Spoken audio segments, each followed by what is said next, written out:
હાલ કોરોનાને લઈને ખૂબ જ દુઃખદ સમાચાર સામે આવી રહ્યા છે। કોરોનાના નવા વેરિયન્ટ JN1 એ ફરી એકવાર લોકોમાં ભય ઊભો કર્યો છે।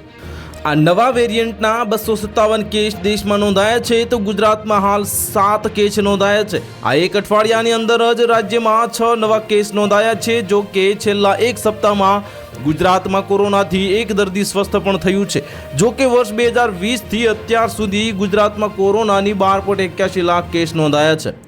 2020થી અત્યાર સુધીમાં રાજ્યમાં કોરોનાથી 11,000થી વધુ મોત થયા છે। ત્યારે હવે ગુજરાતનું તંત્ર ફરી એલર્ટ મોડ પર આવી ગયું છે અને તકેદારીના પગલાં લેવાઈ રહ્યા છે। સૌથી વધુ કોરોનાના કેસ કેરળમાં નોંધાયા છે, જે 95 એક્ટિવ કેસ છે। તે પછી બીજા નંબરે તમિલનાડુના 66 એક્ટિવ કેસ છે। આ સાથે લિસ્ટમાં ગુજરાત 6ઠ્ઠા ક્રમે છે।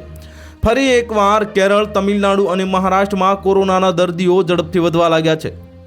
મુંબઈની જેમાં 2 કોરોના પોઝિટિવ દર્દીઓના મોત બાદ શહેરમાં તકેદારી વધારી દેવામાં આવી છે।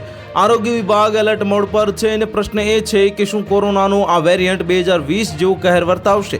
આ વખતે કોરોના સૌથી વધુ કેસ સિંગાપોર અને હોંગકોંગની સામે આવી રહ્યા છે અને NB1.8 વેરિયન્ટ્સને કારણે અત્યાર સુધીમાં 30 દર્દીઓના મોત થયા છે। આરોગ્ય મંત્રાલયના જણાવ્યા અનુસાર દેશમાં કોરોનાની સ્થિતિ નિયંત્રણમાં છે। તો આરોગ્ય મંત્રાલયે સોમવારે કોરોના વાયરસ પર ઉચ્ચ સ્તરીય સમીક્ષા બેઠક બોલાવી હતી અને બેઠકમાં દેશમાં કોવિડ-19ની વર્તમાન પરિસ્થિતિની વિગતવાર સમીક્ષા કરવામાં આવી હતી।